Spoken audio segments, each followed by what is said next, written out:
Al regne d'Inglaterra, un bon rei governava amb harmonia i pau, i el seu poble era feliç.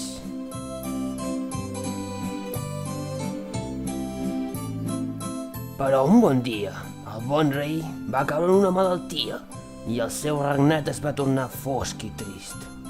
Al seu lloc, el capità de la guàrdia, un home vil i coviciós amb afany de poder, va arrabassar i robar la bona gent d'Anglaterra, i el pitjor fou que ho feia en nom del bon rei.